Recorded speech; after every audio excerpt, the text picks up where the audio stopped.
Luto tayo ng adobong atay ng manok.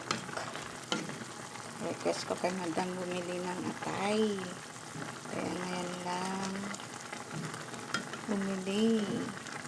Namiss ko kasi ang atay.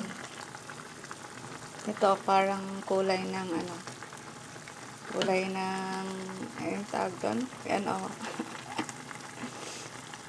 Basta kulay ng logs. Bet. Masarap ito guys. Masarap. Atay ng manok. Adobo. Sarap, sarap.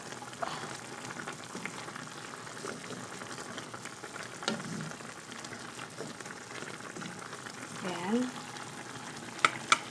After 5 minutes, luto na siya. Pwede na kumain. Ang cute ng balls na to. May balls din pala tong atay, no? Ayan, oh. Yun pa, oh. Ang cute na ng balls na to.